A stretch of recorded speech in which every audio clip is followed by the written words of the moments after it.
Hello friend, जय श्री कृष्ण। स्वागत है तमारू रसीलाबेनना रसोड़ामां।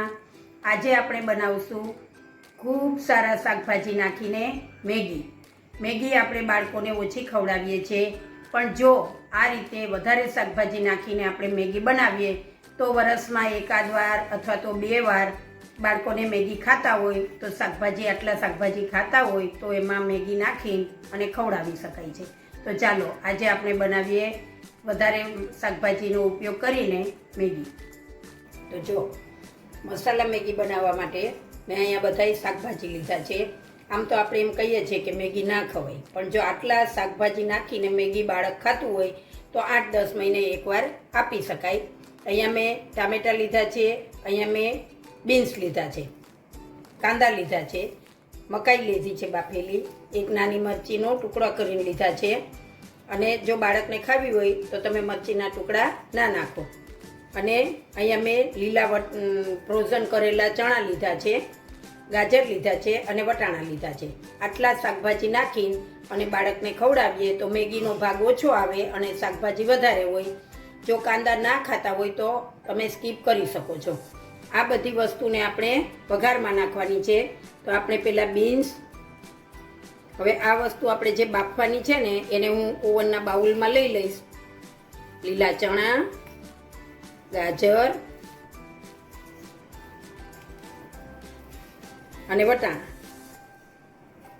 મકાઈ મેં બાફેલી લીધી છે એટલે આપણે મકાઈ અંદર નથી નાખતા। જો તમે બાફેલી ના લીધી હોય તો તમે મકાઈ પણ અંદર એડ કરી શકો છો।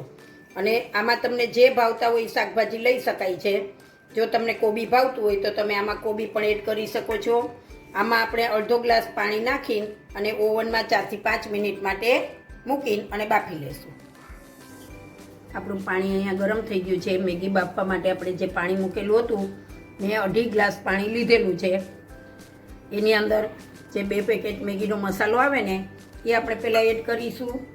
એની અંદર આપણે જે અમે ઘેરે બનાવેલો છે ને મેગીનો મસાલો એ 1 ચમચી એડ કરીશું। કેમ કે આ જે મેં મેગીનો મસાલો ઉપર વિડીયોમાં બતાવેલો છે અને આ મેં ચીઝ મસાલો ઘેરે બનાવેલો છે એ પણ મેં વિડીયોમાં ઉપર બતાવેલો છે। એ આપણે 1 થી 1.5 ચમચી એડ કરીને અને સરસ ઉકળતા પાણીમાં નાખી દેવાનું છે। એટલે પાણીની અંદર મસાલો ચડી જશે તો મેગી ખાવાની ખૂબ જ મજા આવશે। હવે આપણું પાણી સરસ ગરમ થઈ ગયું છે, આપણે એમાં મેગી એડ કરી દઈશું। તો અહીંયા મેં 2.5 પેકેટ મેગી લીધી છે। આ રીતના જે એના સ્લેબ આવે એ આપણે 2 અને આટલો લઈ લેવાનો છે। 1 ગ્લાસમાં 1 પેકેટ આપણે એડ કરશું। આ રીતે હવે મેગીને આપણે સરસ રીતે બફાવા દઈશું। જો હવે એક બાજુ મેગી બફાઈ છે ત્યાં સુધીમાં આપણે આ જે શાકભાજી છે એનો વઘાર કરી નાખીએ। તો આપણું 1 જ ચમચી તેલ મૂકવાનું છે અને એની અંદર આપણે આ એક મરચી જે ઝીણી સમારેલી હતી એને પહેલાં વઘારમાં એડ કરશું, પછી એમાં આપણે કાંદા એડ કરી દઈશું। કાંદા થોડા સકળાઈ જાય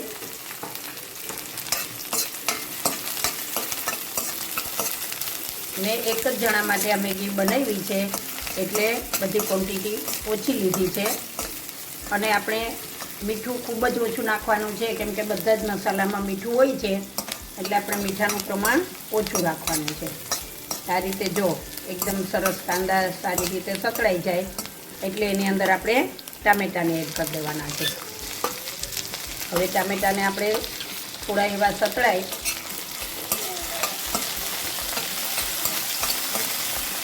પછી એમાં બીજા શાકભાજી આપણે એડ કરીશું।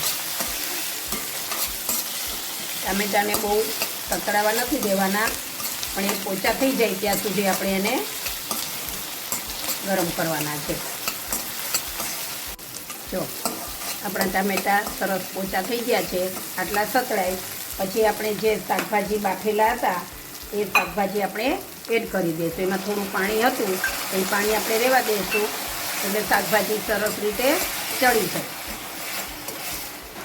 હવે એમાં આપણે આ બાફેલી મકાઈ એડ કરી દઈશું। તમે આમાં યલો, રેડ અને ગ્રીન કેપ્સિકમ આવે છે એ પણ ઝીણું સમારીને લઈ શકો છો। હવે આ શાકભાજી બધા જ સરસ રીતે મિક્સ થઈ જાય એટલે એમાં આપણે મસાલા કરી દઈશું. સૌ પ્રથમ આપણે એડ કરીશું સ્વાદ મુજબ મીઠું. આપણે આ શાક પૂરતું જ નાખવાનું છે, કે આ શાક જેટલું આપણે વઘાર્યું છે એટલા પૂરતું જ મીઠું એમાં એડ કરવાનું છે. હવે આમાં આપણે એડ કરીશું થોડી હળદર. હવે એમાં થોડું લાલ મરચું એડ કરીશું, કેમ કે આપણે ગ્રીન મરચું લીધું છે એટલે આપણે મરચું તીખાસ પ્રમાણે એડ કરીશું. હવે આ બધા જ મસાલાને સરસ આપણે મિક્સ કરી દેવાના છે.